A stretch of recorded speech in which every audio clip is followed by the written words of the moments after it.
ኤርትራው ማግስት ግብጽ ባልተጠበቀ አቅጣጫ ግብጽ ሶማሊያና ኤርትራ በቀይ ባህር ላይ አዲስ ጥምረት መስርተዋል። ግብጽ ከኤርትራ ቀጥሎ ከሶማሊያ ጋር አዲስ የባህር በር ስምምነት መፈረሟ ተሰምቷል። እንደ ሶማሊያው ብሔራዊ የዜና ወኪል ሶና ዘገባ መሰረት የግብጽና የሶማሊያ ሚኒስትሮች ምክር ቤት በባህር ትራንስፖርትና በወደብ ልማት ዘርፍ ላይ በጋራ ለመስራት የሚያስችላቸውን የመግባቢያ ስምምነት አጽድቀዋል። ይህ ስምምነት የጸደቀው ካይሮ ከኤርትራ ጋር ተመሳሳይ ወደብ ትስስር ስምምነት ከተፈራረመች ከጥቂት ቀናት በኋላ ሲሆን ይህም ግብጽ በቀይ ባህር ቀጠና ያላትን ተጽዕኖ ለማስፋት የምታደርገውን ጥረት በጉልህ ያሳያል። የሶማሊያ ወደብና ባህር ትራንስፖርት ሚኒስትር መሐመድ ኑር ስምምነቱን የሀገሪቱን የባህር መሰረተ ልማት ለማዘመንና በዓለም አቀፍ የንግድ መስመር ላይ ያላት ሚና ለማጠናከር ትልቅ እርምጃ ነው ሲሉ አወድሰውታል። በአንጻሩ ካይሮና አስመራ በቀይ ባህር ሕጂ እንታይና ንሰምዕ ዘለና this is a very interesting ሶማሊያ እንታይ ድብል ዘሎ breaking news ኢሎም ኣብዚ ሶማሊያ እንታይ ከም ዝገበረት እዮም ዝነግሩና ዘለው ሶማሊያ approves maritime cooperation deal with Egypt actually ምስ ግብፅን ቻይናን እውን ከም ዝገበረት ዝገልጽ ሓበሬታ ኣሎ። ሕጂ እንታይና ንሰምዕ ዘለና እዚ ናይ ማሪታይም ናይ ባሕሪ ስምምዕ ኣብ መንጎ ሶማልያን ግብፅን ተኻይድሎ ቅድሚ ዝተወሰነ ግዜ ድማ ኣብ መንጎ ኤርትራን ግብፅን ናይ ባሕሪ ሎጂስቲክስን ናይ ካልእን ስምምዕ ከም ዝተኻየደ ዝዝከር ኮይኑ ሕጂ እውን እንትኾነ ግብፂ ሶማልያ ምስ ግብፂ ኣገዳሲ ዲል ጌራ ከም ዘላ እዩ ዝንገር ዘሎ። እዚ ዘረባ እዚ ንብልፅግና ክዕብዶም ዝኽእል ጉዳይ እዩ። ምክንያቱ ኣገይ ኣብይ ኣሕመድ ናብ ባሕሪ ገፀይ ይቐርብ ኣለኹ ናብ ባሕሪ ገፀይ ሕጂ ደ ይበፅሕ ወላ ፅንሕ ኢለ ኣብ ዝብለሉ ዘሎ ኖ ናብ ባሕሪ ኮንካን ክትበፅሕ እስኻ ወላ እቲ ብካልእ መንገዲ ተሓስቦ ዝነበርካ እውን ክሰልጠካ ኣይኮነን እዮም ዝብልዎ ዘለው። እዛ ትራይፓርቴት ትበሃል ናይ ኤርትራ ኣብ ኣስመራ ዝተገበረ ስምምዕ ሓደ ግዜ ኣብ መንጎ ፕሬዚደንት ኢሳያስን ፕሬዚደንት ናይ ግብፅን ሶማልያን ኣብ ኣስመራ ዝገበርዎ ስምምዕ ቡጌር ድማ ሓሰን ሼክ ናይ ሶማልያ ዝጠፍአ እታ ጉዳይ ብታሕቲ ግብፂ ትሰርሓላ ከም ዘላ ኢና ንርኢ ዘለና። መርኣያ ናቱ ድማ እዚ ለንቀነ ተገይሩ ዘሎ ስምምዕ ዝበሃል ዘሎ ከም ብሓድሽ ግብፂ ነቲ ኩነታት ወላ ንሰለስቲኦም ብሓደ ከተምፅኦም ተደይከኣለት ምስ ሶማልያ ዘለዎም ስራሕ ግን እናቐፀለ ይኸይድ ከም ዘሎን ብልፅግና ድማ ሽግሮም መመሊሱ እናገደደ ይኸይድ ኣሎ። ኣብይ ኣሕመድ ለንቀነ ኢትዮጵያ ህወሓት ኤርትራ ትግራይ ካልኦት ገለ ይብል ነይሩ። ሕጂ ድማ ብሶማልያ ካልእ ሽግር መፅይዎ። ስለዚ እቲ ፀገም ናይ ብልፅግና መወዳእታ የብሉን ብኩሉ ግዜ ምስተዓፀወ እዩ። ኒው ትራይ ፓርቲቴት ኣላያንስ ናይ ቅድሚ ሕጂ ዝተገበረ እዩ ከም ሓድሽ ትሕደስ ዘሎ ይመስል። have formed a strategic alliance highlighted by recent maritime transport and port development agreements between Egypt and its coastal neighbors. እዚ እውን ሓደ ካብቲ ሕማም ርእሲ ንብልፅግና እዩ ማለት እዩ። coastal state monopoly stance. Egypt and Eritrea argue that the security and governance ኤርትራን ግብፅን ምሕደራ ናይ ቀይሕ ባሕሪ ፀጥታ ናይ ቀይሕ ባሕሪ ነተን ኣብኡ ዘለዋ ሃገራት ከምኡ ድማ ናይ ባቤል መንደብ ብዓብዩ ነተን ኣብኡ ዘለዋ ሃገራት ጥራይ ዝምልከት እዮ እዩ። ጎደሎ እንተለዎን ፀገም እንተለዎን ነተን ኣብ ደገ ባሕሪ ዝውንና ሃገራት ምሕጋዝ ንኣታተን ዓቕሚ ምሃብ ዳ እምበር ኪኑ ዝኸይድ ነገር ከም ዘየለ እዩ እዮም ዝኣምኑ ይብልሎ። ሓቂ ድማ ንሱ እዩ። ካብዚ ወፃኢ ነገር የለን። The alliance gained momentum following Ethiopia's controversial እዚ ኩሉ ዝግበር ዘሎ ድማ ሕጂ ተመሊሱ ዝርድኦም ዘሎ ብልፅግና ምስ ሶማሊላንድ ሓደ ፍሹል ዝኾነ MOU ገይሩ ኣይ ባሕሪ ረኺቡ ኣይ ወደብ ረኺቡ ኣይ 50 ኪሎ ሜትር መሬት ረኺቡ ሓመድ ዕደ ነሲኡ ብግምጣሉ ኩላቶም ጎረባብቱ ብዓይኒ ጥርጠራር እዮም እሞ ንዑ ቀይሕ ካርዲ ዘርኣየ ብዙሕ ዓይነት ስምምዓት ይግበር ኣሎ። ናይዚ ኩሉ ብልፅግና ዝገበሮ እንጀልና ዝተመልኦ ዓንዳር ስጉምቲ ናይ ሶማሊላንድ ዝፈተኖ ንግብፂ ዓብ ዲፕሎማስያዊ ዓወት ከም ትረክብ ይገይርዋ። ኣብ ኖርማል ግዜ ግብፂ ዝኩሉ ዝምድናታት ክትገብር ዕድል ኣይምረኸበት። ናይ ብልፅግና ተሃዲድን ፈኸራን ኣብ ጥራይ ማዕኮርካ ዝኩሉ ዝግባር ፍንጭራዕ ዝፈጥሮ ዘሎ ግብፂ ዘይተኣደነ ዲፕሎማስያዊ ሓገዛት ስምምዓት ንክትገብር እዩ ዝሕግዛ ዘሎ። ስለዚ ኣይ ንሱ ከይዱ ብሶማሊላንድ ድዩ ገለገለ ኣፍልጦ ሂቡ ገለ ረኺቡ እቶም በዓል እስራኤል ነቲ ኩሉ ፀገማት ተቐቢልና ንሕናስ በዓል ፈልጥ ኢሎም እውን ሽግራቶም ኣብ ሶማሊላንድ ገለ ረብሓ ረኺቦም ኣለው። ኣብይ ኣሕመድ ግን ወላ ሓንቲ ከይረኸበ ዝዓበየ ክሳራ ዝረኸበ መራሒ ኮይኑ ዘሎ። ኢጅፕት ሚሊታሪ ኢንቮልቭመንት ኢጅፕት ኢዝ ኤክስፓንዲንግ ኢትስ ፉትፕሪንት ሕጂ ኣብ ግብፂ ከም ዓቃብ ሰላም ኮይና ናበይ ክታውትያ እዩ ዝበሃል ዘሎ ናብ ሶማልያ ክታውትያ። ኣሜሪካ ድማ ነቲ ኦሶም ዝበሃል ናይ ዓቃብ ሰላም ብሕብረት ኣፍሪካ ዝምራሕ ዝህቦ ዝነበረ ባጀት ጠጠው ከብሎ ምዃኑ ስለተፈልጠ ሕጂ መብዛሕቶም ቶም ኣብኡ ዝፀንሑ ባይላተራል ሪሌሽንስ ምስ ሶማልያ ርክብ ዘለዎም ጥራይ ባጀት ዘለዎም ዓቕሚ ዘለዎም እዮም። ስለዚ ግብፂ ኣብ ሶማልያ ክትህሉ ረብሓ ስለ ዘለዋ ክትህሉ እያ ትርኪ ረብሓ ስለ ዘለዋ ክትህሉ እያ እቶም ኣሜሪካ ትኸፍሎም ዝነበረ ሃገራት ክመሃል ኡጋንዳ ድዮም ካልኦት ግን ሸተት ኢሎም ሰራዊቶም ሒዞም ክጠፍእሉ ዝኽእሉ መንገዲ ከም ዘሎ እዩ ዝንገር ብልፅግና እውን ገንዘብ ንክበልዕ ኢሉ ኣዋትዩ ነይሩ ስለዚ we will see what's going to happen so Egyptian military involvement Egypt is expanding its footprint by planning troop deployments ኩሉ ዝንሪኦ ዘለና ብጉዳይ ናይ ሶማልያ ዝግበር ዘሎ ንብልፅግና ሓደ ዓብይ ሕማም ርእሲ ዝኾነ ኩነታት ኢና ንርኢ ዘለና እዚ መርኣያ ናይቲ እቲ ስሉሳዊ ክዳን ዝበሃል እኮ ካልእ መልክዕ እንዲሁ ሒዙ ሎሚ ምክንያቱ ካብ ምስ ሶማልያ ዘሎ ንናይ ሶማልያ ኣልዮም ኤርትራ ግብፂ ሱዳን እዮም ዝያዳ ኣርባዕተ እንተደሊኹም ድማ ራብዓዮም ናይ ህወሓት ሓይሊ ከምኡ ድማ ፋኖ ወሲኽካ እዩ ዘሎ ኣብዚ እዋን እዚ ብልፅግና ዝርድኦ ዘሎ ከምኡ እዩ የግዳስ እቲ ዝግበር ዘሎ ምዕባለ ኩነታት ካብቲ ትፅቢት ወፃኢ ከም ዝኾነ እውን ምግማት ንምኽኣል ዝበሃል ዘሎ እዩ ናው ቀይ ባሕሪ ንግብፂ ኣዝዩ ኣገዳሲ እዩ ይበሃል ኣሎ ንዓለም እውን ኣገዳሲ እዩ ምልስ ኢለ ድሕሪኡ ክሰግር እየ You know what? The Strait of Mandab, based on what I just talked about, just through Saudi Arabia alone, may be an even more vital source or a vital pathway than the Strait of Hormuz. 9 billion barrels of oil alone flows through here every single day. That's a lot. It's how cargo, not just oil, gets into the Mediterranean. Goods travel through ships right through. They go in through here or out through there. They go through the Red Sea right there. Then they go up. See up there? That's the Suez Canal. And then they go into the Mediterranean. So think, I mean, right? Think about what would happen if both the Strait of Hormuz and the Strait of Al-Mandab, both this one and this one, are shut down. A fourth of all the world's oil, all the world's gas. ስለዚ ቀይ ባሕሪ ክሳዕ ክንደይ ኣገዳስነት ከም ዘለዎ እዚ ኩነታት ናይ ኢራን ድማ እቲ ፀወታ ናይ ዳማ ናይ ኢራን ኣበይ ከተኩር ከም ዝኽእል እንታይ ክኸውን ከም ዝኽእል እዚ ኩሉ ፀደፍደፍ ናብ ቀርኒ ኣፍሪካ ዝግበር ዘሎ ድማ መርኣያ ናቱ ካብ ምንታይ ዝብገዝ ሓደጋ ካብ ምንታይ ሓደጋ ንምድሓን እንታይ ንምሕዋይ ዝግበር ዘሎ ምዃኑ እዩ ዝንገር ስለዚ እዚ ጉዳይ እዚ ገና ዘይተወደ ሕልኽላኽ ናቱ ድማ ካብ መዓልቲ ናብ መዓልቲ እናተጠናነገ ዝኸይድ ዘሎ እዩ ናው ኢማራት ኣብዚ ጉዳይ እዚ ነዊሕ ኣጀንዳ ሒዛ ትንቀሳቐስ ዘላ well there is this story ለንቀነ ተደጋጋሚ ንሰምዖ ዘለና ንሱ ድማ ጉዳይ ናይ ሱዳን እዩ what is going to happen ኣብዚ ጉዳይ ናይ ሱዳን መጀመርያ ክልተ ነገር ከረየኩም እየ ኣብ ዝሓለፈ ቪድዮ ናትና እውን ዝጠቐስናዮ እዚ ኩነታት ናይ ኣብ መኔኻ ትብሎ ኣብ ኩርሙክ ዘጋጠመ ኩነታት ንሱ ናብ ክምለስ ኢና ቅድምናቡ ምኻድና ግን ሓደ ነገር ከረየኩም ክፍትነ እንታይ ከረየኩም ደልየ ዘሎ መሲልኩም ጉዳይ ናይ ኢማራትን ሱዳንን ዓብይ ኣቓልቦ እናረኸበ ይመፅእ ምህላው እስከ በዚያ ንጀምር After the Al Fasher massacre in Sudan, the blood could be seen from space. Now world leaders are being warned the next Al Fasher is waiting to happen unless they urgently act.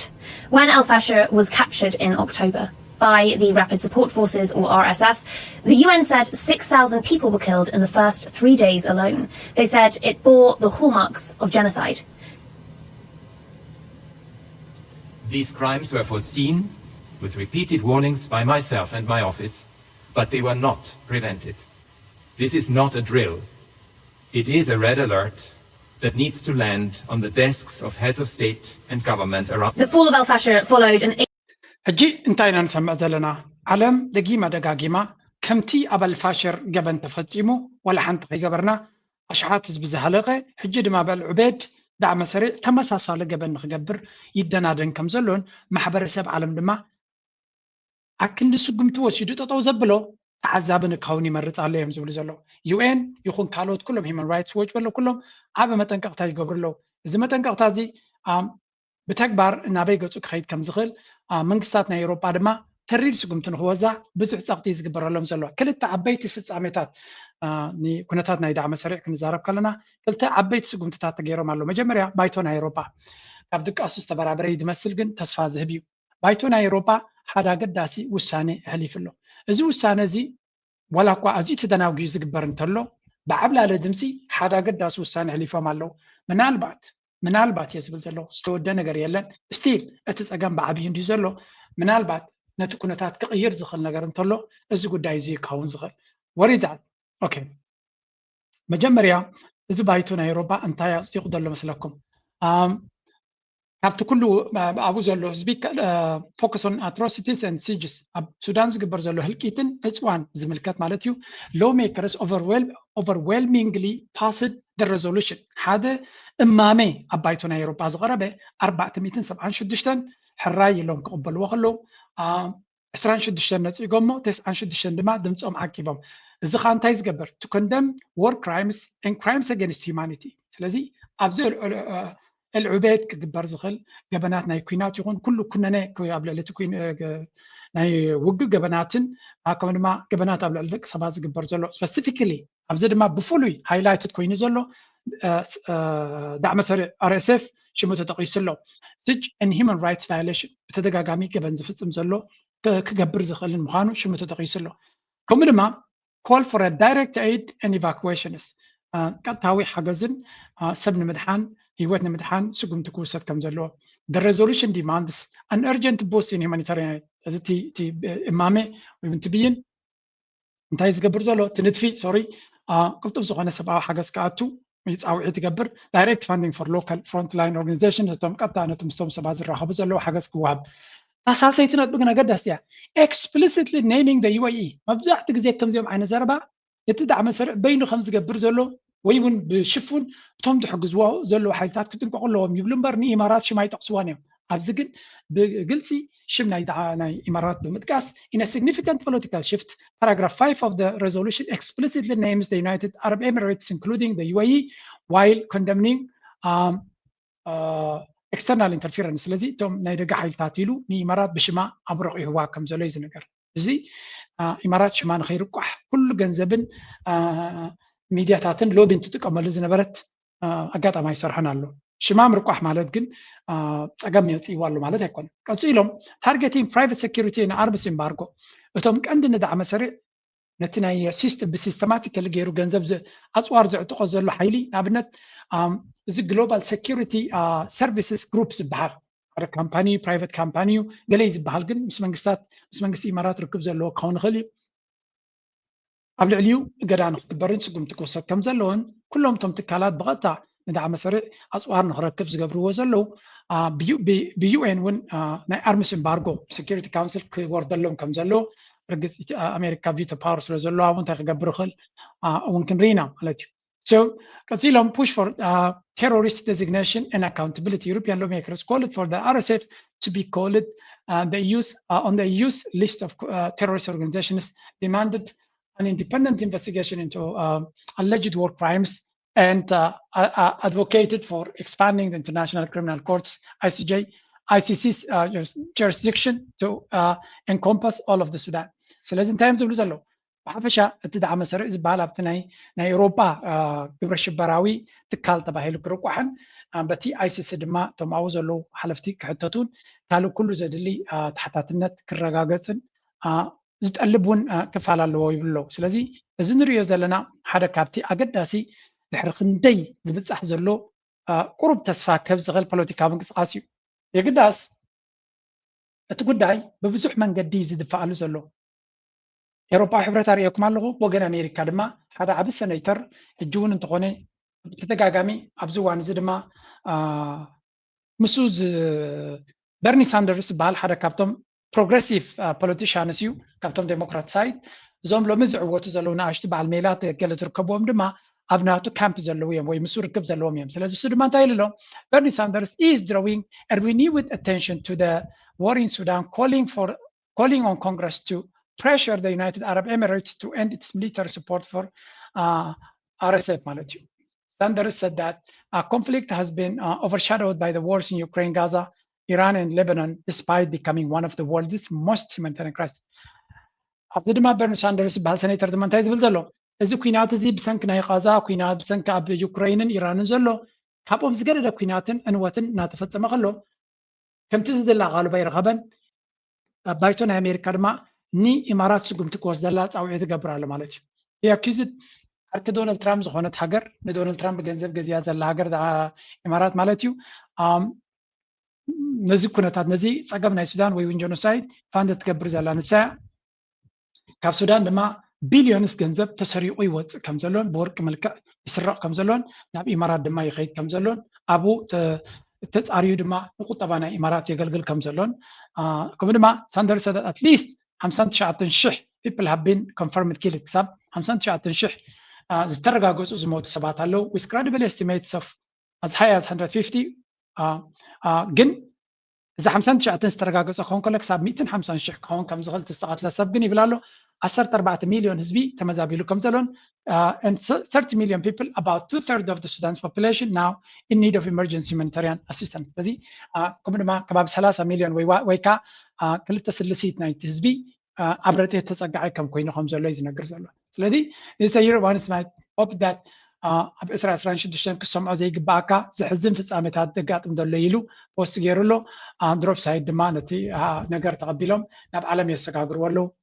ስለዚ ብሓቂ ከም ንሪኦ ዘለና እቲ ጉዳይ ኣቴንሽን እናረኸበ ይኸይድ ኣሎ ካብ ግዜ ናብ ግዜ ኢማራት ሓቢኣ ክትከዶ ትደሊ ዝነበረት ጉዳይ ከም ንሪኦ ዘለና ሪሊ እዚ ጉዳይ እዚ ኣቴንሽን ክረኽበሉ ዝኽእልን ኢማራት ድማ ትፀቕጢ ብኩሉ መንገዲ ዝመፃ ዘሎ ኣብ ግምት ኢኻ ሓደ ነገር ክግበር ክእል ከምኡ እውን ኣብ ዩኬይ ከቢድ ዝኾነ ፀቕጢ ይግበር ከም ዘሎ ናይ ኣሜሪካ ሪና ኣለና ናይ ዩሮፕያን ዩኒዮን ኣብ ዩኬይ እውን እንተኾነ መንግስቲ ዩኬይ ንኢማራት ፈሪሁ ነቲ ሓቂ ዓቢጡ ዝኸይድ ዘሎ ብተደጋጋሚ ኩነነ ይመፅኡ ከም ዘሎን joined the stream. Before I fire the first question. UAE relations over Sudanese life. Just explain, why would the UK do this? What do we get from the UAE? Well, what the United Kingdom gets by prioritizing the UAE relationship above civilian protection in Sudan is diplomatic, economic, and security advantages. But the fact of the matter is that the United Kingdom is treaty bound by international law to protect civilians, particularly from the threat of genocide. And so basically what's happened is a choice. And the UK has made the choice that the UAE matters more than Sudanese lives. Now, of course, the UAE categorically denies providing military or financial support to the RSF. እንታይ እዮም ዝብሉ ዘለዎ መሲልኩም ናይ ብሓቂ ዝሕዝን እዩ መጀመርያ ክርዳእና ዘለዎ እቲ ዩኬ ዝበሃል ሃገር ንሱዳን ዝገዛ ዝነበረ ሃገር እዩ ስለዚ ሕልፍ ዝበለ ሓላፍነት ዕብይ ዝበለ ሓላፍነት ክወስድ ዝግባእ ሃገር እዩ ነይሩ ኣብ ጉዳይ ናይ ሱዳን ይግዳስ እቲ ዘለናዮ መድረክ ከምኡ ስለ ዘይኮነ መሊሱ ክሽንክር ዳ እምበር ፅቡቕ ነገር ክፈጥር ንሪኦ የለና ሕጂ እንታይ ኢና ንሰምዕ ዘለና ኣብዚ እንድሕር ኢልና ስለምንታይ እያ ዩኬይ ዓባይ ብሪጣንያ ንጉዳይ ናይ ሱዳን ሸለል ኢላ ዝኩሉ ስቃይና ተፈፅሞ ከሎ ካብ ኢማራት እንታይ ትረኽቦ ስለ ዘለዋ እዩ እንታይ ደገፍ እንታይ ረብሓታት እዩ ዘለዋ ይብሎ ረብሓታት ኣለዋ እዩ ረብሓታት ግን ከምቲ ዝድለ ዓበ ነገር ከይከውን ይኽእል እዩ ብሓፈሻ ዩኬይ ግን ነዚ ጉዳይ ናይ ሱዳን ተኸቲላ ግዴታ ኣለዋ ዓለም ለኻዊ ግዴታ ኣለዋ ነቲ ሓላፍነታ ተሰኪማ ነቲ ኢማራት ናብቲ ዝግባእ ታሕታትነት ንኽመፅእ ደፊት ክትገብር ከም ዘለዋ እዮም ፀቕጢ ክግበረላ ክኽእል ኣለዎ ዝብል ዘረባ ንሰምዕ ኣለና ስለዚ እንታይ ኢና ንርኢ ዘለና ብተደጋጋሚ እቲ ዘረባ እቲ ባእሲ እቲ ኩነታት ከይዱ ናበይ ንመፅእ ዘሎ ኢማራት ናብ ፎካል ፖይንት ትመፅእ ኣላ ብኩሉ መንገዲ ኢና ንብል ዘለና እዚ ድማ ሓደ ካብቲ ኣገዳሲ እዩ ምክንያቱ እቲ ቀንዲ ኣጀንዳ እንታይ ነይሩ ንኩነታት ናይ ሱዳን ኣብ ዓለም ክስማዕ ከም ዘይብሉ ክልተ ጀነራላት ንሓትዶም ይቃተሉ ኣለዉ ካብኡ ሓሊፉ ግን ዝኾነ የለን ይብሎ ሕጂ ግን እዚ ኩነታት እዚ ዓለም ኣቓልቦ ነቲ ኩነታት ናሃበቶ ትኸይድ ኣላ ክንብል ከለና ኢማራት ግን ሰሪቓ ሓደ ነገር ክትገብር ትፍትን ኣላ ሓንቲ ነገር ኢማራት ጥራይ ዘይኮነት ግን ሓደ ኣካል ናይ ኣሜሪካ ድማ ኢማራት ኣብ ጎና ኮይኑ ዝሕግዝ ኣሎ መጀመርያ ለንቀነ ዘጋጠመ ሪኢኹም ኢኹም ነዚኣ መንራያ ነዛ ናይ ኩርሙክ ስለምንታይ ኣምፃ ኣለኹ ነግረኩም እየ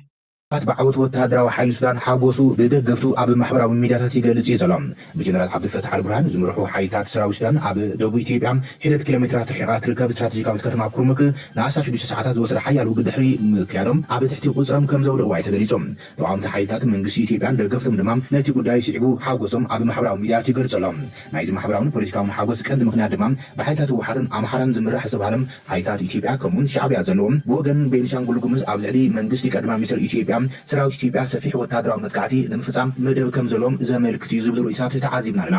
እዚ ደገፍቲ ህወሓት ዝኾኑ ነጠፍቲ ማሕበራዊ መራኸቢታት ንዝሓለፉ 2 መዓልታት ሰራዊት ሱዳን ንኩርሙክ ምቁፅፃርን ከም ዓብዪ ዓወት ዝገለፅዎ ኮይኖም እዚ ድማ ነቲ ትግራይ እተካይዶ ዘላ ዝብልዎ ቃልሲ ንምዕዋት ኣገዳስን ኣብ ልዕሊ መንግስቲ ዓብዪ ኣሕመድ ፀቕጢ ምፍጣር ዝሕግዝ ከም ዝኾኑ እዮም ዘርዚሮም እንትገልፁ ተዓዚብና ዘለና እዚ ብወገን ክልል ቤንሻንጉል ጉሙዝ ዝካየድ ዘሎም ሰፊሕ ወተሃደራዊ ምንቅስቃስ ኣብ ዶባ ድማ ብወገን መንግስቲ ኢትዮጵያ እንታይ ዓይነት ምላሽ ክወሃቦ እዩ ዛጊድ ብወግዒ ዝተባሃለ ነገር የለን መንግስቲ ኢትዮጵያ ኣብ ሱዳን ዝካየድ ዘሎ ኩናት ሕድሕድ ንሓይሊ RSF ብምሕጋዝ ብዝተፈላለዩ መንገድታት ዝኽሰስ ኮይኖም ጀነራል ዓብድልፈታሕ አልቡርሃን ዝመርሖም ጊዜያዊ ናይ ሽግግር መንግስቲ ሱዳን ድማ ንኣዲስ ኣበባ እንትኸስሱ ይስማዕ መንግስቲ ኣዲስ ኦኬ እዚ ሕጂ ርኢና ኣለና እዚ ናይ ኩርሙክ ብምቁፅፃሩ ሰራዊት ናይ ሱዳን ዓብዪ ዓወትን ፍናንን ከም ተሰምዖ እዩ ዝንገር ዘሎ በት እዚኣ ከበኩም እየ ምክንያቱ ኣሜሪካ ዝበሃል ብፍላይ ብመንገዲ እቲ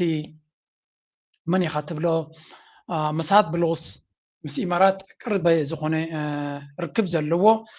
ከም ዶናልድ ትራምፕ ማለት እዩ ሓደ ነገር ይፍትኑ ኣለዉ እዚ ኤክስፐሪመንት እዚ ድማ ንሊብያ ኣብ መንጎ ኣብ ክልተ ተመቒላ ነይራ ሕጂ ሓድነት ክንፈጥረላ ንሽምግል ኣለና ክብሉ ከለዉ ዳዕመ ሰሪዕ ድማ ሓደ መዓልቲ ንሱዳን ከምቲ ናይ ሊብያ ምብራቕን ምዕራብን ተባሂሉ ተመቒሉ ዘሎ እቲ ምዕራብ ድማ እቲ ምብራቕ ናይ ሊብያ ድማ በዚ ጀነራል ኸሊፋ ሓፍታር ዝምራሕ ኮይኑ ትወዱ ጀነራል ፊልድ ማርሻል ዲወላ ጀነራል ሰዳም ዝበሃል ንሳቶም ምስቲ መንግስቲ ኣሜሪካ ትሽምግሎም ከም ዘላን ብኡ መንገዲ ድማ ኣብቲ ፖለቲካ ዓብዪ ግደ ክህልዎም ከም ዝኽእል ዳዕመ ሰሪዕ ድማ ንእሽተይ ነኺሱ እንተቐፂሉ እቲ ጀነራል ሓፍታር ዝበሃል ምስ ኢማራት ዝሰርሕ እዩ ስለዚ ኢማራት ልክዕ ከምቲ ሊብያ መቒላ ኣብ ጣውላ መፂኣ እቲ ደጋፊ ናታ ፀቅዕ ዝኾነ ፖለቲካዊ ፅልዋ ክህልዎ ዝግበር ዘሎ ዋሽንግተንስ ኤምብሬስ ኦፍ ደ ሓፍታር may encourage Hemeti to keep going not only in offering a political blueprint but also logistically since the very territory the US is now trying to stabilize in Libya is functioning as a rear base for the RSF's war ስለዚህ መንግስቲ ኣሜሪካ ብመንገዲ መሳድ ፕሎስ በቲ መንገዲ ኸሊፋ ሓፍታር እዩ ምስኡ ዝዘራረብ ዘሎ ንሊብያ ሰላምን ርግኣትን ንምፍጣር እሱ ድማ እቲ ኸሊፋ ሓፍታር ዝበሃል ንዳዕመ ሰሪዕ ናይ ኢማራት ሎጂስቲክስ ቡ ገይሩ ዝኣቱ ዘሎ ስለዚ እቲ ጀነራል በዓል ብሓይሊ ሓደ ክፋል ናይ ቤንጋዚ ዝርከብ ቦታ ዓብ ክፋል ናይ ሊብያ ተቆፃፂሩ ዘሎ ኣሜሪካ ተቐቢላ ቡ ገይራ ክሰርሕ ትፍትን ዘላ ዳዕመ ሰሪዕ ድማ ምስኡ ስለሰርሕ ንሕና እውን ተነኺስና ለውጢ ክመፀና ይኽእል እዩ ዝብል ፅቡቅ ዝኾነ ተስፋ ክህልዎ እዩ ትገብሮ ዘሎ እዩ ዝበሃል ዘሎ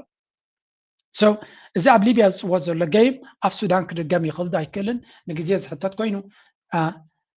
ዳዕመ ሰሪዕን ደገፍትናቱን ድማ እዚ ነገር እዚ ንክበፃሕ ኩሉ ዝከኣሎም ክገብሩ ክፍትን እዮም ዳትስ ዋይ ድማ ኣሜሪካ ነቲ ሰራዊት ሱዳን እገዳ ንበይኑ ክገብረሉ ትፍትን ዘላ ምንታይ ክዳኸመሎም እዚ ድማ እንታይ ዝብላ ሊብያ ዲፕሎማሲ ሰዳም ሓፍታር ትወዱ ነቲ ጀነራል ሓፍታር ማለት 35 years old deputy commander of Libya's armed forces met with the US Secretary of State Marco Rubio in Washington ስለዚ ትወዱ ኣብ ዋሽንግተን ከይዱ ምስ ማርኮ ሩቢዮ ይራኸብ ከም ዘሎን the meeting reflects a quite fast moving power sharing deal brokered by Trump advisor Mossad Blos to reunify Libya and potentially place Haftar into the presidency. Haftar in the presidency. ስለዚ ንሓፍታር ፕሬዚደንት ንምግባር ነቲ ሃገር ድማ ሓድነት ፈጢርካ ሓደ ምስሉ ሃገር ክትገብራ ምፍታን ማለት እዩ ስለዚ ዳዕመ ሰሪዕ ድማ ምስ ደገፍ ናይ ኢማራት ዘለዎን ከለን ኢማራት ኣብ ሊብያ ዓብ ቦታ ከልዋ ምክንያቱ እቲ ሓፍታር ንሳቶም ብቐረባ ዝሰርሕ ስለዝኾነ ከምዚ ዓይነት ሽጣራይ ድማ ኣብ ሱዳን እውን ክግበር ዝድለ ዘሎ ሰራዊት ሱዳንን መንግስቲ ሱዳንን ተዓዊቱ ነቲ ዳዕመ ሰሪዕ ተለያሊዎ this is what is expecting ኣብ ልዕሊኦም ኮርዝ ዝኽእል ድማ parallel between Haftar and Hemeti below. Both Libya's Haftar family and Sudan's rapid RSF's leader Hemeti built power through territorial grab, resource control, oil and gold, foreign patronage, and parallel state-like institutions rather than democratic elections. ስለዚህ ዳዕመ ሰሪዕ ወይ እውን ሓመድ ተጋሎ ኤግዛክትሊ ከምቲ ናይ ኸሊፋ ሓፍታር እዩ ዝኽተል ዘሎ ቦታ ተቆፃፂርካ እቲ ቦታ ዝሓስከያ ድማ ወርቂ ዲ ካልእ ፀጋታት ኣለዎ ንዑ ሸጥካ ገንዘብ ረኺብካ ናይ ደገ ልኡኽ ኮንካ ምስ ደገ ዘለዎ ሓይልታት ሰሪዕካ ብሓይሊ ዝተቆፃፀርክያ ቦታ እቲ መንግስቲ ናይቲ ሃገር ክስዕረካ ኣብ ዘይክእለሉ ኣብ መወዳእታ ኣብ ጣውላ ክንዓርቀኩም ኢና ዝተባሃልካ ፖለቲካዊ ስልጣን ትሕዝ ስለዚ why Washington avoids Hemeti unlike Libya's ስለዚ ምናልባት ንሕመቲ ከምኡ ዓይነት ኣቓልቦ ክቦ ዘይከኣለ ከምቲ ናይ ኸሊፋ ሓፍታር ሓያል ዝኾነ ፖለቲካዊ ፅልዋ ወይ እውን ወታደራዊ ሓይልን ቁፅፅር ናይ ቦታን ክገብር ስለዘይከኣለ ክኸውን ይኽእል ካልእ ምክንያታት ክህልዎ ይኽእል ብብዙሕ ጀኖሳይድ ዝኽሰስ ስለዝኾነ ክትብል ትኽእል ኢኻ ግን ስቲል ኢማራት ምስ ትሰርሕ መላዋ እቲ መንግስቲ ናይ ዶናልድ ትራምፕ ድማ ምስ ኢማራት ዘሎ ርክብ ኣብ ግምት ኢኻ ቀሊል ዘይኮነ ኩነታት ንርኢ ኣለና ምናልባት ሚድ ተርምስ ዝመፅእ ዘሎ እቶም ዴሞክራትስ ኣብ ልዕሊ እስራኤል ዘለዎም ምልክት ሕቶን ፀገማትን እሞ ከዓ ንስሕቶም እናተዓወቱ ድሕሪ መፅኦም እዚ ጉዳይ ናይ ሱዳን ምናልባት ዝግባእ ዓይኒ ረኺቡ ነቲ ናይ ኢማራት ጉዳይ ፀቕጢ ክግበረላ ይኽእል ይኸውን ብኡ ድማ ሰራዊት ሱዳን ዝገብሩ ዘሎ ዓወታት እውን ነቲ ኩነታት ኣብ ምቕያር ግደ ክህልዎ ይኽእል ብሓፈሻ ግን ንሪኦ ዘለና ናይ ብሓቂ ሓደገኛ ጉዕዞን ኣካይዳን ኢና ንርኢ ዘለና እዚ ነገራት እዚ ድማ ኣቃሊልካ ክረአ ዝኽእል ጉዳይ ከም ዘይኮነ እውን ምግንዛብ የድሊ ስለዚ ንእሽተይ ሕጓፍ ተፈጢርካ ከመይ ገይሮም ነቲ ሕጓፍ ተጠቒሞም ክበልዑኻ ከም ዝደልዩ ኢና ንርኢ ዘለና እንዳ ያ ኣሚን እታ ዝበለፀት ሓድነትካ ጌርካ ሰላምካ ውሒስካ ምኻድያ ካብኣ እንድሕር ወፂኻ ግን ክሳዕ ክንደይ ከቢድ ክኸውን ከም ዝኽእል ብርግፅ ነዛ ናይ ብሉ ናይ በዚ ኩርሙክ ዝመፅኦም ዘሎ ፀገም ብልፅግና ከም ሓደ ዓብይ ፀገም ክርእይዎ ከለዉ ገለ ሚድያታት ናይ ትግራይ ዝብልዎ ዘለዎ ድማ ክንሪኢና ናው ሕጂ ኩላ ኣብዚኣ ክንሪኣ ፀናሕና እንታይ ኢና ጀኖሳይድን ምስ ዝተሓሓዝ ኣርእስትን ኣገዳሲ እናኾነ ይመፅእ ኣሎ ገበናት ዝፍፅሙ ዘለዉ ሓይልታት ድማ ተሓታትነት ክህልዎም ክኽእል ኣለዉ ይበሃል ኣሎ ካብቲ ናይ ጀኖሳይድ ጉዳይ ከይወፃና ከለና ድማ ክልተ ነገራት ክንርኢ ኢና ኣብ ኣምሓራ ዝግበር ዘሎ ኻራ እዩ important for me to reflect on what is happening in the Amhara region at the moment. As someone growing, I was born and raised in a town of Lalibela. I wash their feet when they come. A new mother in Tigrinya, we have a place called Tapko, which means one in Lalibela. In religions, done a better job. For example, just a recent BBC news report has documented and shown that since 2023, in just 43 health institutions, 2,697 women with 65 representatives, journalists. እዚ ድማ ንሂውማን ራይትስ ዝግበር ዘሎ ፀብፃብ እዩ ኣብ ክልል ኣምሓራ ዝፍፀም ዘሎ ገበናት ብብልፅግና እዩ ዝነግር ዘሎ ፓሽነትሊ ነቲ ኩነታት እዩ ዝገልፀሎም ዘሎ ኣብ ላሊበላ ዝዓበየ ኣብ ኢትዮጵያ ዝዓበየ ኮይኑ ክሳዕ ክንደይ ምስቲ ነቲ ዓዲ ክሳዕ ክንደይ ከም ዝፈትዎ እዩ ዝነግር ዘሎ ግን ኣብቲ ዓዲ ዝፍፀም ዘሎ ገበናት ማሕበረሰብ ዓለም እሽሽ ኢልዎ ዘሎ ንኣብነት ሲስተማቲክ ቫዮለንስ ኣገኒስት ኣምሓራ ፒፕል ዊዝ ሊሚትድ ኢንተርናሽናል ካቨሬጅ ኣብ ልዕሊ ህዝቢ ኣምሓራ ዝግበር ዘሎ ግፍዒ ዓለም ድማ ዓይና ፀቒታ ዓይና ዓሚታ ክትሪኦ ዘይደለየ ትብል ኣሎ ፆታዊ ዓመፅ ካብ 23 ክሳብ 26 ከባቢ 2697 ደቂ ኣንስትዮ ተዓሚፀን ከም ዘለዋ across ب43 ናይ ጥዕና ትካላት ማለት እዩ 1213 victims were children under 1213 ካባተን ትሕቲ ዕድመ ትሕቲ 18 ዓመት ከም ዝነበራ education crisis ትምህርቲ ኣብ ክልል ኣምሓራ ከመይ ኢሎም ቆልቁ ኢሉ ከም ዘሎ 4.4 ሚልዮን ቆልዑ ካብ ትምህርቲ ወፃኢ ኮይኖም ን3 ዓመት ብዘይ ትምህርቲ ተገዲፎም ከም ዘለዉ እዚ ድማ እቲ ኣብ ክልል ኣምሓራ ብሰንኪቲ ኣብ ክልል ኣምሓራ ዝግበር ዘሎ ከቢድ ኩናት ዘጋጠመ ምዃኑ እዩ ዝነግር ዘሎ ስለዚ እዚ ነገራት እዚ ቀስ እናበለ ንኤርትራ ሂውማን ራይትስ ገለገለ ኢሎም ቀፃሉ ብዛዕባ ኤርትራ እዮም ዝውዕሉ ኣብ ኢትዮጵያ ግን ዳርጋ ብሂወት ናይ ምንባር ሕቶ ከቢድ እዩ ኮይኑ ዘሎ ኣብ ብዙሓት ክልል ብጀካተን ብልፅግና ዝሰርሖ ዘሎ ፓርክታት ገለገዲፍካ ወይ እውን እቲ ትራንኩሎ ምቾት ዝነብሮ ዘሎ ንሱ ዘለውን ዝበዝሕ ህዝቢ ዝነብረሉ ዘሎ 4.4 ሚልዮን ህፃናት ጥራይ ካብ ቤት ትምህርቲ ጠጠው ኢሎም ከም ዘለዉ Human Rights Watch findings Ethiopia security forces attacked medical professionals, patients and facilities. ሓደ ካብቶም Human Rights Watch ዝበሃል ዝረኸቦ ድማ ናይ ሕክምና ክኢላታት ሕክምናን ከምኡ ድማ ሕሙማትን ትካላትን ብሰንኪቲ ናይ ብልፅግና ኣካይዳ ይጉዳእ ከም ዘሎን ይዓኑ ከም ዘሎን ፀብፂቡ ነይሩ ይብሎም ኣሎ ከምኡ እውን religious and cultural attacks ኣብ ልዕሊ ጋዜጠኛታት ፖለቲከኛታት ዝግበር ዘሎ እውን ይነግር ኣሎ ቀፂሉ እውን ኣብ ልዕሊ ሃይማኖትን ባህልን እውን መጥቃዕቲ ይካየድ ከም ዘሎ ኣብ ልዕሊ ኦርቶዶክሳዊት ቤተክርስትያን ዝግበር ዘሎ መጥቃዕቲ ይገልፅ ደብረ ኤልያስ ሚኒስትሪ ዝበሃል residents killed or injured ክሳብ ሕጂ ካብ 2023 ጀሚሩ ካብ 570 ክሳብ 600 ዝኾኑ ሰባት ተቐቲሎም ኣለዉ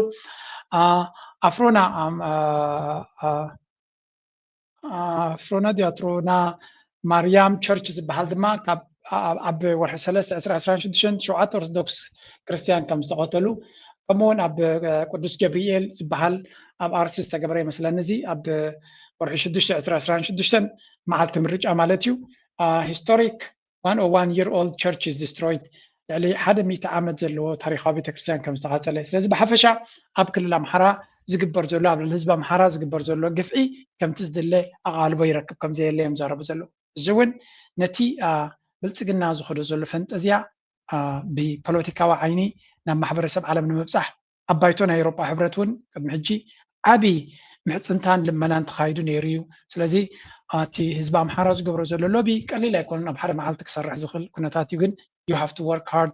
and they are working hard every day ማለት እዩ ብልፅግና ሃገር ምቾት ከም ዘላ እዩ ክነግር ዝፍትን ዘሎ all he is doing is like ኩሉ ነገር ብሪሊየንትን ምቾትን ከም ዘሎ እዩ ዝነግር ዘሎ he is building parks ካልእ ነገራቱን ኣብ ካልእ ምቾታቱን እዩ ዘሎ ግን እቲ ኩንነት ኣብ ባይታ ንሪኦ ዘለና ግን ክሳዕ ክንደይ ከቢድ ከም ዘሎ እዮም ዝነግሩ ዘለዉ እዚ ናይ ክልል ኣምሓራ ንርኢ ፀኒሕና ካብ ቀፂልና ድማ ኣብ ትግራይ እውን ዝግበር ዘሎ ተጋሩ ብዝተፈላለየ መንገዲ ዝዛረቦ ዘለዉ ለንቀነ ሕጂ እዛ ኣብ ኢትዮጵያ ተመሪፃ ዘላ መን ኢኹም ትብልዋ ሜላት ድሮ ሜላት ንዓና ሓደጋ ክትከውን ትኽእል እያ እዛ ሰብ እዚኣ ካብ ብሕጃ ጥፍእዋ ክብሉ ጀሚሮም ኣለዉ ብልፅግና ቢካዝ ነቲ ናይ ትግራይ ጉዳይ ክትከታተሎ ትኽእል እያ ነቲ ናይ ትግራይ ዝተገበረ ወፅዓ ብፍላይ ንመንግስቲ ብልፅግና ታርጌት ክትገብሮ ትኽእል እያ ስለምንታይ ነቲ ብልፅግና ኣብ ሓደጋ ክእትዉ ዝኽእሉ ሰባት ቀፃሊ ዝኸስዎ ንዓታቶም ምሳቶም ርክብ ኣለዋ በዓል እዚኣ ምልእተ ዝበሃላ ዶ ገለዶ እናበሉ ብልፅግና ኦልሬዲ ነዚኣ ከይትመርፅዋ እንተተመሪፃ ከተጥፋኣና እያ ዝብል ዘረባ ኢና ንሰምዕ ዘለና እዚ እውን ነብሱ ዝኻለ ካልእ ኣዛራባ ርእሲ ኢና ንርኢ ዘለና እቲ ኩነታት ከመይ ኢሉ ይላባዕ ከም ዘሎ ጥራይ ክነግረኩም እየ ብኩሉ መንገዲ ንኣቢ ዝመፁ ዘሎ ፀገም ኣብቲ ወታደራዊ ተሰጊርና ድማ ለሚሸው እዩ ኣብዚ ናይ ሃይለ ደደቤት ዝገበሮ እስከ ክርእየኩም ባዕሉ ደውፅኒ ኣብ ኢድያ እኒሃ ጓሉ ሰበይትን ጓልን ወፃ እየ የብለይን ሓዳር እንዳበለ ነቲ ሓንቲ የውልድ ነቲ ሓንቲ ይብል እንሪኦ ጌታቸው ጓሉን ሰበይትን ወፃ እየ ከም ዘለና ኢሉ ድንቁርና መታለሊ ከታለልና ይኽእልን እዩ ብዋናነት ሕዚ ናብቱ ሱዳንን ኤርትራን ትግራይን ቲፒኤልኤፍን ሻዕብያን ሱዳንን ኮይኖም ከሽንፉና ይኽእሉን ዝብል ግደፎ ናይ ቲፒኤልኤፍን ናይ ሻዕብያን ሱዳንን እሞ ፋኖ ከሽንፈካ እዩ እዚኦም ግደፎም እዚኦም ማን ትማን ብደንቢ ብስነ ስርዓት ክገጥሙልካ ዝኽእሉ ጥራሕ ዘይኮነስ ናይ ትማሊ ታሪኾም እውን ናይ ሕዚ ታሪኾም እውን ሕዚ ታዛ ሓለፈት ኩናት ታሪኾም እውን ኦልሬዲ ናይ ሰዓራይነት መንፈስ ጥራሕ ዘይኮነ ተታሪኽ እውን እኒ ናይ ሕዚ ናይ ትማሊ ኢና ንብለና ካብ ትማሊ ናብ ሎማዓንቲ ኣብ ሰማያት ኮይኑ ኦፕሬት ዝገብረሉ ድፋዕ ኣስተኻኺለ ይኮነ ተፈለየ ነገር የለን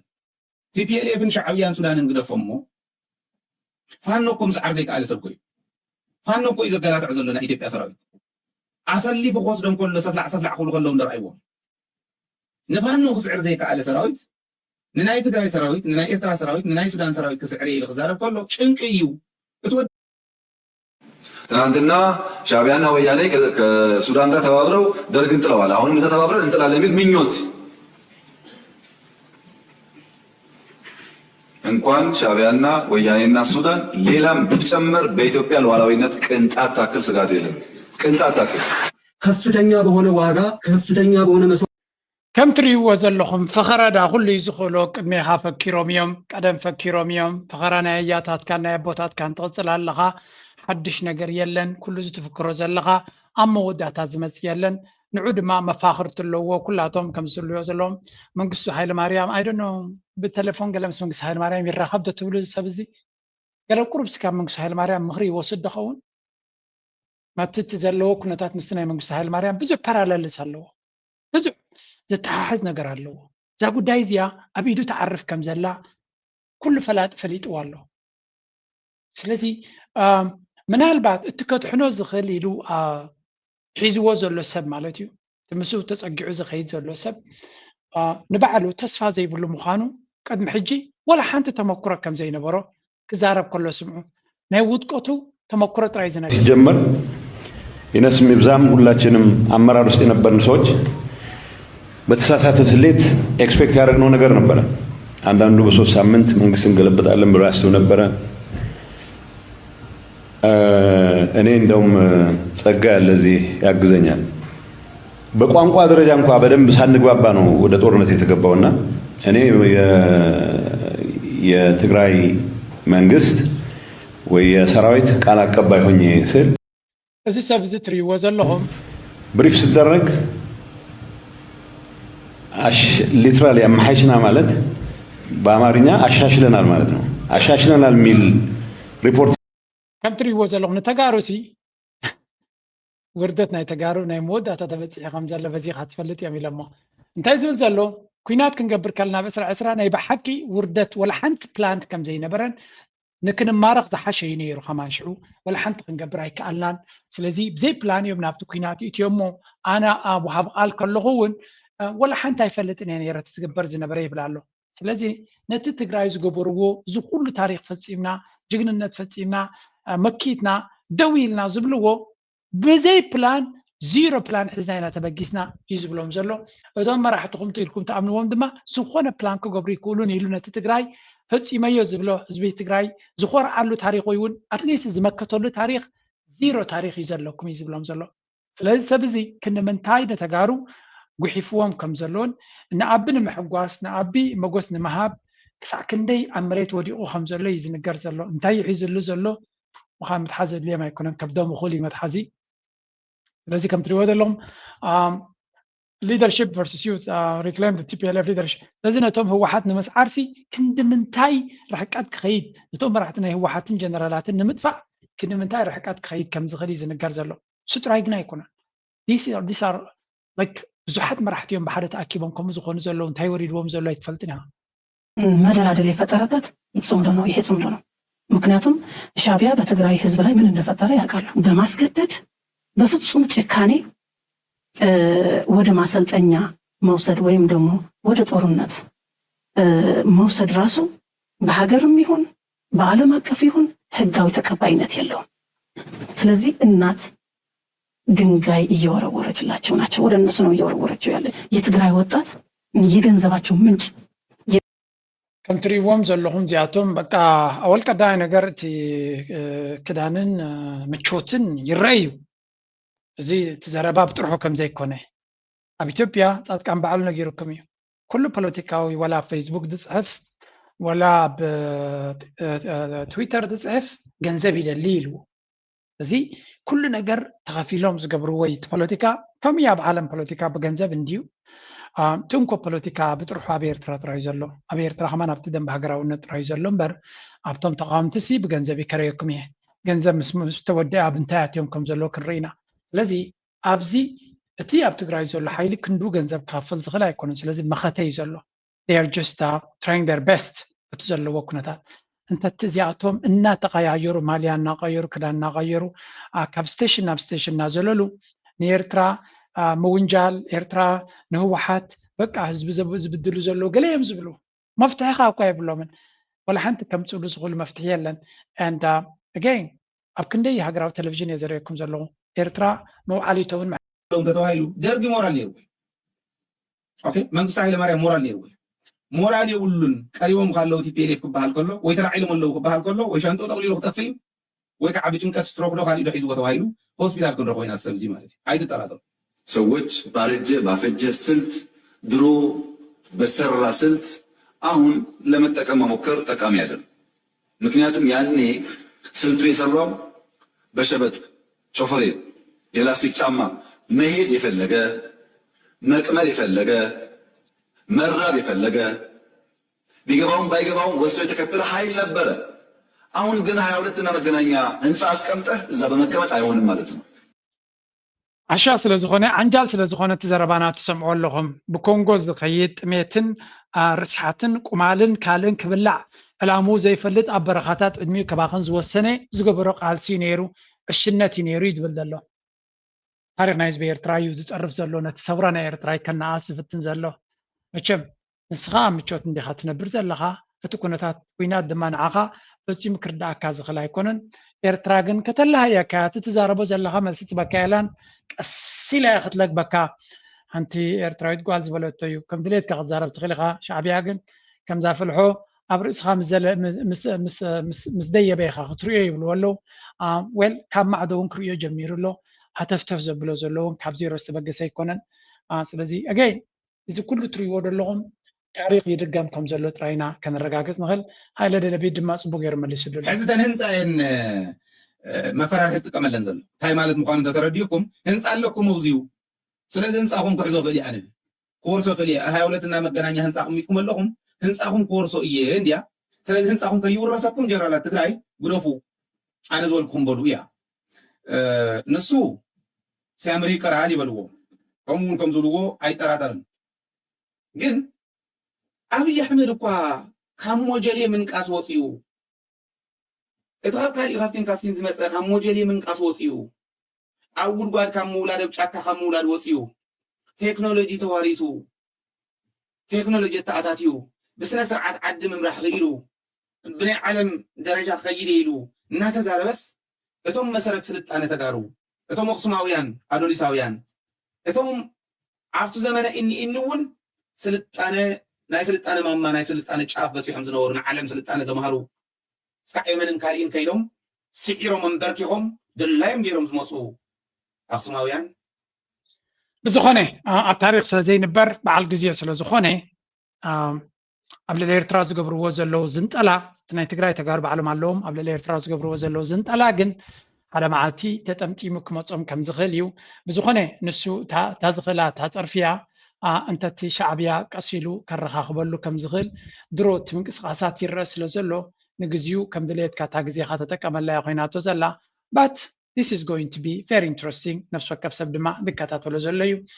ካብ መንግስቱ ሃይለማርያም ምህዳም ከተጋጥም ከም ስለትኽእል ካብ ብሕጂ ስትር እንተትብል ግን ርዝን እንተትብል መሓሸካ ዝብልዎ ኣማኸርቲ ውሑዳት ኣይኮኑን ብዝኾነ this is going to be very interesting to watch ንሕና ክንከታተሎ ኢና ንቐፅል ጥራይ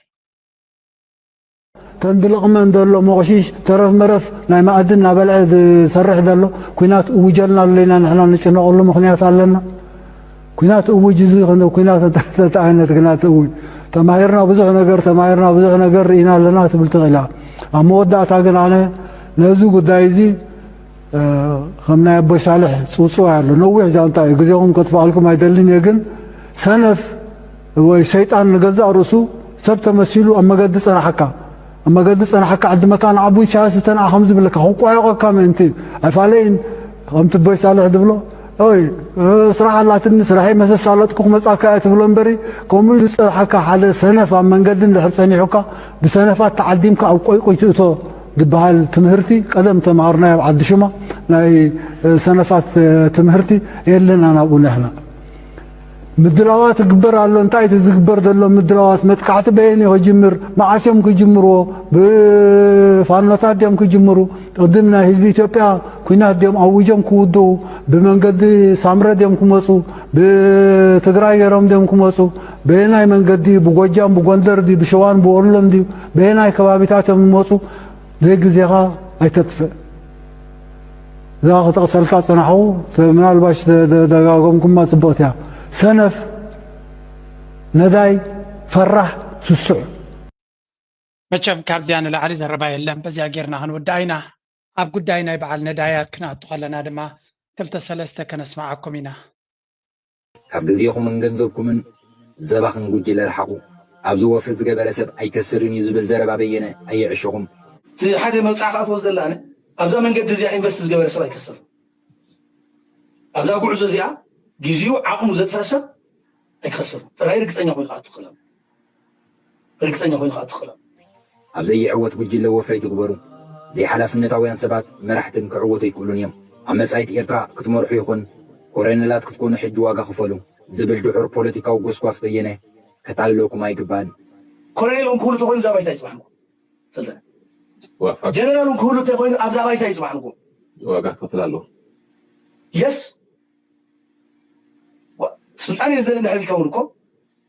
ዋጋ ክትከፍለና ኣለካ ዝኽፈል ስልጣን ነታ ስልጣን ዝኽፈል ዋጋ ኣሎ ከምዛ እትሪእዋ ዘለኹም ተዓጂቦም ብሄሊኮፕተራት ከይዶም ምቾት ኣስተማቒሮም ኣብ 5 ስታር ሆቴላት ኣብ ፈቐዱ ዜሮም እንጆይ ዋይል ኢት ላስትስ ኢልናዮም ኣስተማቕርዎ ናይ ግዜኡ ሽመት ኢኹም ረኺብኩም ዘለኹም ኣብዛ መሬት ክንፈጠቕ ክትብሉ ኢኹም ኣነ እኳ ይሓስበሎ ነይረየ ብፍላይ ነቲ መንጎ ዘሎሲ እቲ ሓደስ ወላ ዩቱብ ስለ ዘለዎሲ ክቕፅል ይኽእል እቲ ሓደ ግን እዚ ኩሉ ማዓርግ ረኺብዎ ዘሎ መዓልቲ እታ ሽመት እያ ምስ ከደት እኮ እንዳነዳፋ ገፁ ክኸይድ ካልእ ዕዮ ክህልዎ ካልእ ሞያ ክህልዎ ካልእ ዕዮ ክህልዎ ይክእልኒ ፖለቲካ ከም እንጌራ ጌርካ ንግዚኡ እንተበሊዕካዮ እንተሓሽሽካዮ then you will have a very difficult life ምቾት ካለ ሚድዩ ጥዑም ምብላዕ ለሚድ እዩ እቲ ገንዘብ ግን ካበይ ይመጽእ ነይሩ ሕጂ ካበይ ይምጻእ እቲ ገንዘብ this is going to be big problem ስለዚ ጎፋንድሚ ኣብዚ ቀረባ ብኩሉ መንገዲ ክንሰሜና ሓደ على ملي قد يحدق ودبر كانوا وزبل وخا ፔቲሽን ገለመለ ሳፖርት ግበርዎ ኢልና ሃራይ ካና ፋይናንስ ናብ ገንዘብ ካኣኸድካ እዚኣ ግን ንግዲ ሸቐጥ እያ ስኽፉን ክትብል ዝግባእካ ፅቡቅ ኣይኮነን ዋዕ ማለት እዚ እታ ሓደ ሰብ ክልተ ሰብ ድሓን ኣብነት እንተጌርካ ብናትካ ፍቓድ ብናትካ ወፃእካ በቃ ኣብኣቶም ርኢት ሰብ ድሕሪኡ ኣነ ከምዚ ጠበቃ ሒዘሞ ናይ ጠበቃ ክንደዚ ገንዘብ ኣለ የድልየኒ ናይ ከምዚ ጠበቃ ዝበሃል ከማን ኮይ ሒዘኛ ኣብ ዝገርመኩም هجي متى ايرتيكيت اذا حتى زول ما ايرتيكيت ناي نفسها تكفل زي تقول ني ايرتيكيت حجوزني تقول تهون كاكو صقم اكو اب كندا لا تقمط كان ايماجين او امريكا لا تقمط ني ايرتيكيت حجوزني هو ገንዘብ እዚ ደግሞ እዚ ትሪእዎ ዘለኹም ኮክናት ኢሉ ሕማቕ መዓልቲ ውዒለ ንዓይ ከማን ገለ ካብቶም ቅራፍ በናና ደርገፀኒ እዩ ኣብዚ ጎስጒስና ገንዘበይ ባዕለይ ዝሃብክዎን ነቲ ካልኦት ናተይ እኳ ዝሓንደለ ምኾነ ነይሩ ናይቲ ካልኦት ዘለከምክኹም ሕጂ ድማ ማልያ ቀይሩ ኣብቶም ተቋምቲ ከይዱ ድማ ንዘርኢ ሰናይ ክኸሰልኩም እየ ንክስቶ ክኸሰልኩም እየ ግን ናይ ኤርቲኬትን ናይ መናሃብሮይን ሃቡኒ ናይ ኮክናት ኢሉ ክንደይ ሰብ ከም ዝበልዐ ከም ሞያ ይሒዝዋ ዛምቢያ ዶ ቀይሩ ነበረ ነተን ኮክናት ኣብ ዛምቢያ ክገብረንሲ ምስ ዛምቢያ ተራኺበ ኢሉ ሓፍኮፍ ኢሉ ነይሩ ወየ ኮክናት ዝበሃል ፕሮጀክት ዘይነበሮ ካብ ሆሊዳይ ናብ ሆሊዳይ እናኸደ ከሎ ኣብቲ ቢችስ ናይ ካሪቢያን ምስታው በኺሉ ዘሎ ኣግራብ እናተሳለይ ሰብ ተሽክዕ ነይሩ ነዚኣቶም ድማ ከማ ገይሩ ክበልዖ ምስከለ ናና ዝበልዐ ይብልካን ስሚ ብላዕ ኢሎም ኪድ ውፃ ኢሎም ኣለዉ ጉድ ኢና ንርኢ ዘለና ተኣምር እዩ እኮ ጉድ ዘይውዳእ ጉዳም ኢና ንርኢ ዘለና እንታይ ምኽንብል ኢና ወደይ ገለ ፖለቲካ ገለ ንህዝቢ ረዳእኹ ኢላ ገለ ከም ዝገበርኩ ኢላ ትበልዖን ትሰትዮም በቃ ከላስ ሰብ እዚ ሰብሲ ሽግር ይረኺቡ ዘሎ ጥንቃቐ ጥራይ ዘድልዮ ከም ንሪኦ ዘለና it's just unbelievable أي عينت زمتايو تبتعي زلو الزبن I don't know نغزل كاوغتلنا سلازي ودعت زانتاناتهم ناب حنتي كاب نزاع قدس تكبارس كان اسمعيها ናይ ገንዘብ ኣስተዋፅኦ ገይሩ ነይሩ ምስብ እያ ኦረን ሽውሎ ሕጂ ሎሚ ቅዳሴ ስለዘየሎ ተዓፂርሎ ግን ካሊእ ግዜ ካብትና ክነሪኩም ላ ውሽጡም ብጣዕሚ ፅቡቅ እዩ ቨሪ ኣርቲስቲክ ዝኾነ ናይ መላእክቲ ናይ ቅዱሳን ስልጣት ኣሎ ለማ ዘለዋ ሃብታም ደፎዳ ለምለም ዓሚቑ ናይ ታሪክ መፅሓፍ ሲጥንበት ካላ እዚኦም ትሪእዎም ዘለኹም መንስያት ካብ ሃገረ ስዊዘርላንድ ኣከባቢ ጀኔቫ ዝተበገሱ ብመንገዲ ኤምባሲ ናይ ኤርትራ ተመዲቦም ከይዶም ታሪክ ናይ ሃገሮም ንክፈልጡ ምስቲ ናይ ሄሪቴጅ ወይ እውን ጥንታዊ ውርሻ ናይ ህዝቢ ኤርትራ ንዝኾነ ብክኢላታት ዝወሃቦም ዘሎ መምርሒ ብኡ መንገዲ ድማ ሓደ ኦርጋናይዝድ ትሪፕስ ብምግባር ምስ ታሪክን ውርሻ ናይ ህዝቦምን ናይ ሃገሮምን ይላለዩሉ ዘለዉ እዩ ኣብ ደሃይ 9 ሚድያ ዝብል ኬትኩም ረኣይዎ ጽቡቕቲ ቪድዮ ሰሪሖም ኣለዉ ኣብ ስዊዝ ዘለኹም ድማ ነቲ ዝገበርኩም ብጣዕሚ ጽቡቕ እዩ ስለዚ ክተባባዕ ዝግብኦ እዩ ሳክታ ብኤርትራ ካብቲ ናብ ተኸድኩ ጥራይ ዘይኮነስ ምስ ታሪክ ናትና ናይ ቱሪዝም ፕሮግራም ናይ ኤርትራ ኣዝዩ ክሰፍዕ ክኽእል ኣሎ ብሮቸርስ ገለ ከም ዘሎ እቲ ሰብ ናበይ ክዘውር ኣሎ ነዞም ዩቱበርስ እኳ የዛውርዎም እዮም ብዙሓት ኤርትራውያን ግን ከምቲ ዝድለ ኣብዚኣ ኢንተርቪው ከም ዝብልዎ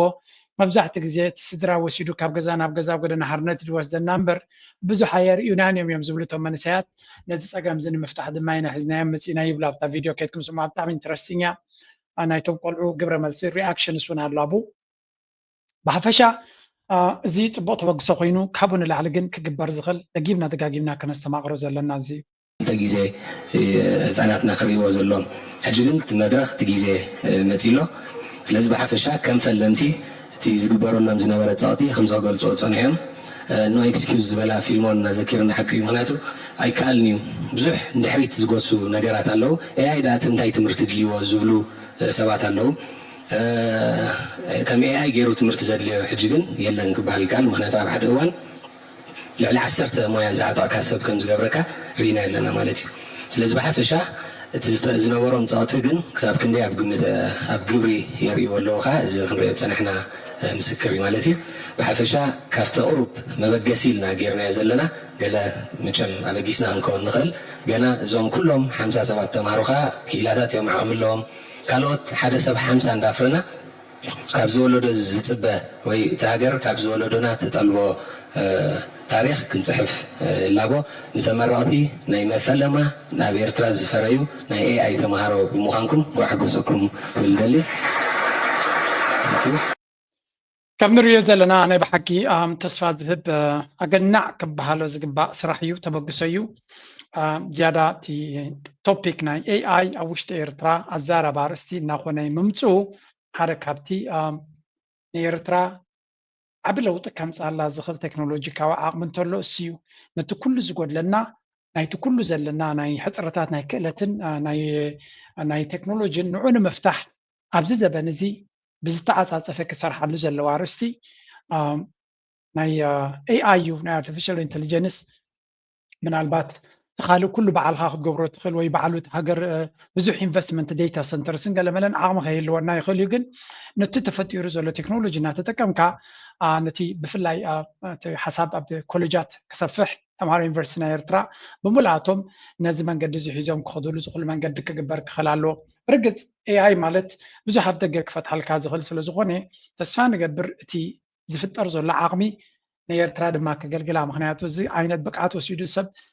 تسفان قبرنا في شدة نخمرح كتقاملو كيكون رايت فريقة هونياتو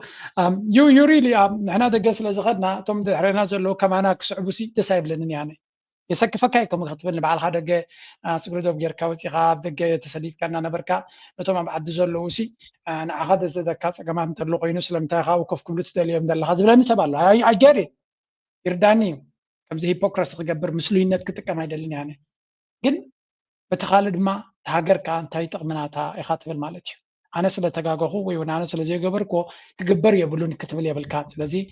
بستخال من جدي زلوا بك عتات أبي إيرترا تمنسي أبي إيرترا تتكي مزمع بلالون زرب حلون زبلت قالوا من جدك فتر كل تجمع هرزلو إيرترا نمربح أنت كملون خل من جدك فتر يتوني تاني هنياتو زي بعلوغان دازريو زلوا بزمن سيات أبكال زريو زلوا ولا ونا بتوبيا توحزي تتوقع باللوزخ المنقد تقدم النتيو مهنياتو إذا كل فلتات زين إيرترا خجلات قينة تمانية ساي كوف قبل تقيليو كوف خبر دما جدليو كله زي وعلى الحدر نقص إيرترا زك على سن نقيسو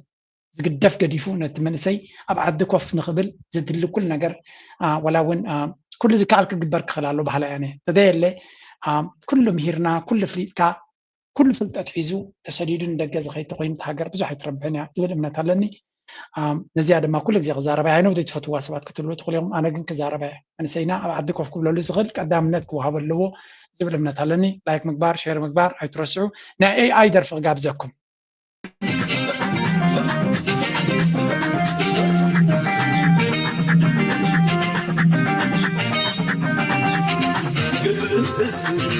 كبار مسمتنا عالتجمار من زيت قادر أمس الصافي ما يبتن قدام تقالينا دي بقلبة دم من زيت السر